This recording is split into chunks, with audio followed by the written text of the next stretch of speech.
ಸರದೇ ಮನಸ್ಸುಗಳಿಗೆ ನನ್ನ ಪ್ರೀತಿ ನಮಸ್ಕಾರ. ಶಾಂತಿವಿದ್ ಮಾಹಿತಿ ಚಾನೆಲ್ಗೆ ಸ್ವಾಗತ. ಕಳೆದ 2 ವಿಡಿಯೋದಲ್ಲಿ ನಾನು ಸಿಬಿಎಸ್ಇ ಸಿಲೆಬಸ್ ಗಳ ಬಗ್ಗೆನೇ ಒಂದು ವಿಡಿಯೋ ಮಾಡಿದೀನಿ.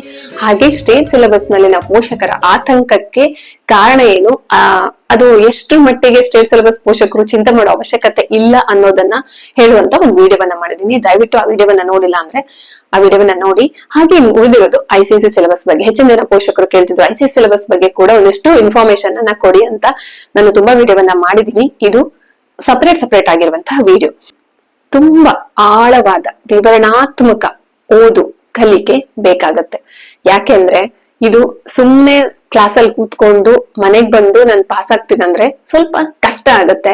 ಸೊ ಹಾಗಾಗಿ ನಿಮ್ಮ ಮಕ್ಕಳ ಒಂದು ಸಾಮರ್ಥ್ಯವನ್ನ, ನಿಮ್ಮ ಮಕ್ಕಳ ಆಸಕ್ತಿಯ ಕ್ಷೇತ್ರವನ್ನ, ಮಕ್ಳಿಗೆ ಎಷ್ಟು ಮಟ್ಟಿಗೆ ಕೆಪಾಸಿಟಿ ಇದೆ ಅದನ್ನ ನೋಡಿ ನೀವು ಈ ಸಿಲೆಬಸ್ ಅನ್ನ ಆಯ್ಕೆ ಮಾಡ್ಕೋಬೇಕಾಗತ್ತೆ ಅನ್ನೋದು ನನ್ನ ಒಂದು ಸಜೆಷನ್.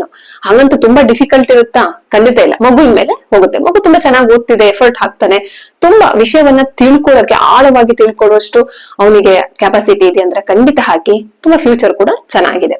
ಹಾಗಾದ್ರೆ ಇಲ್ಲಿ ಯಾವ್ದಕ್ಕೆ? ಮ್ಯಾಥ್ಸ್, ಸೈನ್ಸ್, ಇಂಗ್ಲಿಷಿಗೆ ಸೇಮ್ ಆ ಸಿಲೆಬಸ್ ಅಲ್ಲಿ ಹೇಗೆ ಇಂಪಾರ್ಟೆನ್ಸ್ ಕೊಡ್ತಾರೋ ಇಲ್ಲೂ ಕೂಡ ಹಾಗೆ ಕೊಡ್ತಾರೆ.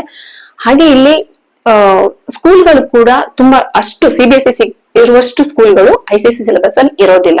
ಓಕೆ, ಇಲ್ಲಿನ ಗ್ರಾಮರ್ ಗಳಾಗಿರ್ಬಹುದು, ಕಮ್ಯುನಿಕೇಶನ್ ಸ್ಕಿಲ್ ಆಗಿರಬಹುದು, ತುಂಬಾ ಚೆನ್ನಾಗಿ ಇಂಪ್ರೂವ್ ಆಗುತ್ತೆ ಅನ್ಬಹುದು. ಓಕೆನಾ? ಹಾಗಂತ ಬೇರೆ ಸಿಲೆಬಸ್ ಅಲ್ಲಿ ಕೂಡ ಕಮ್ಮಿ ಇದೆ ಅಂತಲ್ಲ. ಇಲ್ಲಿ ಯಾಕಂದ್ರೆ ಜಾಸ್ತಿ ಇಂಗ್ಲಿಷ್ ಕೂಡ ಒತ್ತು ಕೊಡ್ತಾರೆ. ಬೇರೆ ಭಾಷೆ ಅಂದ್ರೆ ಇಂಟರ್ನ್ಯಾಷನಲ್ ಭಾಷೆಗಳನ್ನು ಕೂಡ ಇಲ್ಲಿ ಹೇಳ್ಕೊಡ್ತಾರೆ. ಸೊ ಹಾಗಾಗಿ ಇಲ್ಲಿ ಇನ್ನೊಂದು ವಿಶೇಷತೆ ಏನಂತಂದ್ರೆ, ಇಲ್ಲಿ ನಮ್ಮ ಮಕ್ಕಳು 6 ಸಬ್ಜೆಕ್ಟ್ ಅನ್ನ ಈಗ ಒಂದು 8th ಒಳಗಡೆ ಫಿಸಿಕ್ಸ್, ಕೆಮಿಸ್ಟ್ರಿ, ಬಯಾಲಜಿ ಒಂದೇ ಸೈನ್ಸ್ ಅನ್ನೋ ಬುಕ್ ಅಲ್ಲಿ ಓದ್ತಾರೆ ಇವರು. ಆದ್ರೆ ಐಸಿಎಸ್ಸಿ ಮಕ್ಕಳು ಸೈನ್ಸ್ ಅನ್ನ biology separate, chemistry separate, physics separate ಓದ್ತಾರೆ. ಸೊ ಹಾಗಾಗಿ ಅವ್ರು ಹೇಳಲ್ಲ, ವಿವರಣಾತ್ಮಕ ಕಾನ್ಸೆಪ್ಟ್ ಅನ್ನು ತುಂಬಾ ಚೆನ್ನಾಗಿ ಅರ್ಥ ಮಾಡ್ಕೋಬೇಕಾಗತ್ತೆ. ಇದು ಒಂದು ಅಲ್ಲಿನ ವಿಷಯ. ಒಟ್ಟು ಟೋಟಲ್ 11 ಸಬ್ಜೆಕ್ಟ್ ಅನ್ನು ಅವ್ರು ಓದ್ತಾರೆ. ಈಗ ಹಿಸ್ಟ್ರಿ ಬಂದ್ರೆ ಜಿಯೋಗ್ರಫಿ, ಪೊಲಿಟಿಕಲ್ ಎಲ್ಲವನ್ನ ಸಪ್ರೇಟ್ ಆಗಿ ಓದ್ತಾರೆ. ಮಗುವಿಗೆ ತುಂಬಾ ಸಮಯವನ್ನ ಇಲ್ಲಿ ಮಗು ಕೊಡ್ಬೇಕಾಗತ್ತೆ. ಸೊ ಹಾಗಾಗಿ ಆಯ್ತಾ, ನಿಮ್ಮ ಮಗು ತುಂಬಾ ಇಂಟ್ರೆಸ್ಟ್ ಇಲ್ಲ, ನನ್ಗೆ ಇಷ್ಟೆಲ್ಲ ಓದೋದಕ್ ಆಗೋದಿಲ್ಲ, ನನ್ನ ಕ್ಷೇತ್ರನೇ ಬೇರೆ, ನಾನು ಬೇರೆ ಏನಾದ್ರು ನನಗೆ ಸ್ಪೋರ್ಟ್ಸ್ ಅಲ್ಲಿ ಇಷ್ಟ ಇದೆ, ಅದಿದೆ ಇಷ್ಟಿದೆ ಅಂದಾಗ ತುಂಬಾ ಬಲವಂತವಾಗಿ ಈ ಸಿಲೆಬಸ್ ಸೇರ್ಸೋದು ತುಂಬಾ ಕಷ್ಟ ಆಗುತ್ತೆ. ಯಾಕಂದ್ರೆ ಕೊನೆಯಲ್ಲಿ ಓದೋದು ನಮ್ಮ ಮಕ್ಕಳು, ನಾವಂತೂ ಖಂಡಿತ ಅಲ್ಲ. ನಾವು ಏನಂದ್ರೆ ಸಪೋರ್ಟ್ ಮಾಡಬಹುದು, ಅದಕ್ಕೋಸ್ಕರ ಹೇಳ್ತಿದ್ದೀನಿ. ಹಾಗೆ ಇನ್ನೊಂದು ಹೇಳ್ಬೇಕಂದ್ರೆ, ಇಲ್ಲಿ ವಿದೇಶದಲ್ಲಿ ಹೋಗಿ ಓದ್ಬೇಕು ನಾನು, ಅಲ್ಲಿ ನಾನು ಏನಾದ್ರೂ ವಿಶ್ವವಿದ್ಯಾಲಯದಲ್ಲಿ ನಾನು ಓದ್ಬೇಕು ಅಂದ್ರೆ ಐಸಿಎಸ್ಸಿ ಸಿಲೆಬಸ್ ಅಲ್ಲಿ ತುಂಬಾ ಕೆಲವರಿಗೆ ಇರುತ್ತೆ, ಫಾರಿನ್ ಅಲ್ಲಿ ಸೆಟ್ಲ್ ಆಗ್ಬೇಕು, ನಾನು ಅಲ್ಲಿ ಹೋಗಿ ದೊಡ್ಡ ಯೂನಿವರ್ಸಿಟಿಯಲ್ಲಿ ಓದ್ಬೇಕು ಅನ್ನೋ ಆಸಕ್ತಿ ಇರೋರಿಗೆ ಈ ಐಸಿಎಸ್ಸಿ ಸಿಲೆಬಸ್ ತುಂಬಾ ಹೆಲ್ಪ್ ಆಗುತ್ತೆ. ಹಾಗೆ ಇದು ಹೋಲಿಸ್ಟಿಕ್ ಡೆವಲಪ್ಮೆಂಟ್ ಆಗತ್ತೆ. ಆಯ್ತಾ? ಟೋಟಲ್ ಆಗಿ ಹೇಳ್ಬೇಕು ಅಂದ್ರೆ ಓಕೆ, ಇದೆಲ್ಲವೂ ಇರುತ್ತೆ. ನಾನು ಪೂರ್ತಿ ಡೀಟೇಲ್ ಆಗಿ ಹೇಳಲ್ಲ, ಎಕ್ಸಾಮ್ ಹೇಗಿರುತ್ತೆ ಅದನ್ನೆಲ್ಲ ನಾನು ಕಳೆದ ವಿಡಿಯೋದಲ್ಲಿ ಹೇಳಿದೀನಿ. ತುಂಬಾ ಹೇಳ್ತಾ ಇದ್ರು, ವಿಡಿಯೋ ಲೆಂತಿ ಆಗುತ್ತೆ. ಇಲ್ಲಿನ ಸವಾಲುಗಳೇನು? ಓಕೆ, ಇದು ಕಾನ್ಸೆಪ್ಟ್ ತುಂಬಾ ಚೆನ್ನಾಗಿ ಅರ್ಥ ಮಾಡ್ಕೊಳ್ಳೋದ್ರಿಂದಾಗಿ, ಇದು ಸಬ್ಜೆಕ್ಟ್ ವಾಸ್ಟ್ ಆಗಿರೋದ್ರಿಂದಾಗಿ ಮಕ್ಕಳಿಗೆ ತುಂಬಾ ಜಾಸ್ತಿ ಓದೋದ್ರಲ್ಲೇ ಹೋಗುತ್ತೆ. ನೀವು ಟ್ಯೂಷನ್ ಸೆಂಟರ್ಗೆ ಹೋದ್ರೆ ಅಲ್ಲಿ ಇರೋದೇ ಐಸಿಎಸ್ಸಿ ಸಿಲೆಬಸ್ ನವರು ಮ್ಯಾಥ್ಸ್, ಸೈನ್ಸ್ ನೆಲ್ಲ ಹಿಡ್ಕೊಂಡ್ ಬಂದಿರ್ತಾರೆ. ಅವ್ರಿಗೆ ಸ್ಕೂಲಲ್ಲಿ ಹೇಳ್ಕೊಟ್ಟಿರುವಷ್ಟು ಸಾಕಾಗದೆ ಅಲ್ಲಿ ಮತ್ತೆ ಟೈಮ್ ಸ್ಪೆಂಡ್ ಮಾಡ್ತಾರೆ. ಸೊ ಹಾಗಾಗಿ ಇದನ್ನ ಓದಿಸೋರು ಫೈನಾನ್ಷಿಯಲ್ ಆಗಿ ಸ್ವಲ್ಪ ಸ್ಟೇಬಲ್ ಆಗಿರ್ಬೇಕು. ಮಕ್ಕಳು ಕೂಡ ನಾನು ಟೈಮ್ ಕೊಡ್ತೀನಿ, ತುಂಬಾ ಚೆನ್ನಾಗಿ ಓದ್ತೀನಿ, ಮುಂದಕ್ಕೇನೋ ಮಾಡ್ತೀನಿ ಅನ್ನೋರ್ಗಾದ್ರೆ ಇದು ಆಗತ್ತೆ. ಓಕೆ, ಆಮೇಲೆ ಸ್ವಲ್ಪ ಪ್ರೆಷರ್ ಕೂಡ ಇದೆ ಅನ್ಬಹುದು. ಯಾಕಂದ್ರೆ ಸಬ್ಜೆಕ್ಟ್ಗಳು ಸಪ್ರೇಟ್ ಇರೋದ್ರಿಂದಾಗಿ ಸುಮ್ನೆ ಹಿಂಗ ಮೇಲ್ ಓದ್ಕೊಂಡು ಹೋಗ್ತೀನಂದ್ರೆ ಆಗೋದಿಲ್ಲ. ಹೇಳಿದಲ್ಲ, ಟೈಮ್ ಜಾಸ್ತಿ ಬೇಕು, ಅಮೌಂಟ್ ಕೂಡ ಜಾಸ್ತಿ ಬೇಕು ಓದಿಸ್ಬೇಕು ಅಂದ್ರೆ ತುಂಬಾ ಕಾಸ್ಟ್ಲಿ ಇರುತ್ತೆ ಅಂತಲ್ಲ, ಅಲ್ಲೂ ಕೊಡ್ಬೇಕು, ಎಲ್ಲಿ ಟ್ಯೂಷನ್ ಸೆಂಟರ್ ಅಲ್ಲೂ ಕೊಡ್ಬೇಕು, ಸ್ಕೂಲಲ್ಲೂ ಕೊಡ್ಬೇಕು. ಹಾಗಾಗಿ ಓಕೆ, ಮತ್ತೆ ಜೆಇ ಮತ್ತೆ ನೀಟ್ಗೆ ಡೈರೆಕ್ಟ್ ಆಗಿ ಇದರಿಂದ ಹೆಲ್ಪ್ ಆಗುತ್ತೆ ಅನ್ನೋದಕ್ಕೆ ಅಷ್ಟ ಆಗಲ್ಲ. ಯಾಕಂದ್ರೆ ಇದು ಇಂಟರ್ನ್ಯಾಷನಲ್ ಲೆವೆಲ್ ಇದರಿಂದಾಗಿ ಪರವಾಗಿಲ್ಲ, ಅದನ್ನು ಕೂಡ ಕವರ್ ಅಪ್ ಆಗುತ್ತೆ, ಮಾಡ್ತಾರೆ.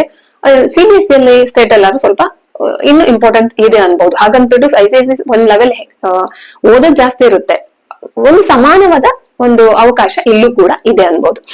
ಕಾನ್ಸೆಪ್ಟ್ ಇದೆ. ಎಕ್ಸಾಮ್ ಅಲ್ಲಿ ಪ್ರಶ್ನೆಗಳು ಹೇಗ್ ಬರುತ್ತೆ ಅಂತಂದ್ರೆ, ಕ್ರಿಟಿಕಲ್ ಥಿಂಕಿಂಗ್ ತುಂಬಾ ಮಕ್ಕಳು ಏನ್ ಹೇಳ್ತಾರಲ್ಲ, ಸುಮ್ನೆ ಪುಸ್ತಕದಲ್ಲಿರೋ ಓದ್ಕೊಂಡು ಹೋದ್ರೆ ಫೈನಲಿ ಹೇಳ್ಬೇಕು ಅಂತಂದ್ರೆ, ನಾನು ನೋಡಿದ ಹಾಗೆ ಐಸಿಎಸ್ಸಿ ಸಿಲೆಬಸ್ಸಿನ ಮಕ್ಕಳು, ಸ್ಟೇಟ್ ಸಿಲೆಬಸ್ ನ ಮಕ್ಕಳು, ಹಾಗೆ ಸಿಬಿಎಸ್ ನ ಮಕ್ಕಳು ತಗೊಂಡ್ರೆ, ಐಸಿಎಸ್ಸಿ ಸಿಲೆಬಸ್ ನಲ್ಲಿ ಓದ್ತಿರುವಂತಹ ಮಕ್ಕಳು ಎಲ್ರು ಅಂತ ನಾನು ಹೇಳ್ತಿಲ್ಲ, ಆಮೇಲೆ ಬೇಜಾರ್ ಮಾಡ್ಕೋಬೇಡಿ, ತುಂಬಾ ಒಂದು ಮಟ್ಟದ ಸ್ವಲ್ಪ ಮಟ್ಟದಲ್ಲ, ಸ್ವಲ್ಪ ನಾನ್ ನೋಡಿದ ಮಟ್ಟ ಹೆಚ್ಚಿನ ಮಕ್ಕಳು ಸ್ವಲ್ಪ ಒತ್ತಡದಲ್ಲಿದ್ದಾಗೆ ನನಗ್ ಕಾಣಿಸುತ್ತೆ. ಯಾಕಂದ್ರೆ ಅವ್ರಿಗೆ ಎನಿ ಟೈಮ್ ಟ್ಯೂಷನ್ ಹೋಗು, ಮನೆಗ್ ಬಾ, ಅದನ್ನೇ ಪ್ರೆಷರ್ ಅಲ್ಲಿ ಇರ್ತಾರೆ ಹೆಚ್ಚಿನವರು. ಹಾಗೆ ಅವರು ಬೇರೆ ತಮ್ಮ ಒಂದು ಏನಾದ್ರು ಸ್ಪೋರ್ಟ್ಸ್ ಆಗಿರ್ಬೋದು, ಡಾನ್ಸ್, ಡ್ರಾಮಾ ಅದ್ರಲ್ಲೆಲ್ಲ ಸ್ವಲ್ಪ ಅವರು ಹಿಂದಕ್ ಹೋಗ್ತಾರೆ ಅನ್ಕೊಂತೀನಿ. ಯಾಕಂದ್ರೆ ಅವ್ರಿಗೆ ಟೈಮ್ ಸಿಗೋದಿಲ್ಲ. ಎಲ್ರಿಗ ಖಂಡಿತ ಅಲ್ಲ, ಸ್ವಲ್ಪ ಕಷ್ಟ ಆಗ್ತಿದೆ ಅನ್ನೋ ಮಕ್ಳಿಗೆ ಮಾತ್ರ. ತುಂಬಾ ಕೆಲವು ಮಕ್ಳು ಈಸಿಯಾಗಿ ತಗೊಳ್ಳೋ ಮಕ್ಳು ಇದಾರೆ, ಅವ್ರು ಎಲ್ಲದ್ರಲ್ಲೂ ಇರ್ತಾರೆ. ಇದೆಲ್ಲ ಮಕ್ಳಿಗೆ ಅಪ್ಲೈ ಆಗಲ್ಲ, ಸಾರಿ. ಆಮೇಲೆ ICSE ಸಿಲೆಬಸ್ ಪೋಷಕರೆಲ್ಲ ಕಮೆಂಟ್ ಮಾಡ್ಬಿಟ್ಟು, ಏನ್ ಮೇಡಮ್ ನಮ್ಮ ಮಕ್ಳು ಸ್ಪೋರ್ಟ್ಸ್ ಅಲ್ಲಿ ಇದಾರೆ ಅಂದ್ರೆ ತುಂಬಾ ಒಳ್ಳೇದು, ಗುಡ್. ಕೆಲವೊಂದು ನಾನ್ ನೋಡಿದ ಮಟ್ಟಿಗೆ ಹೆಚ್ಚಿನ ಮಕ್ಳೆಲ್ಲ ಸ್ವಲ್ಪ ಟ್ಯೂಷನ್ ಸೆಂಟರ್ ಅಲ್ಲೇ ಕಾಲ ಕಳೀತಿದ್ದಾರೆ.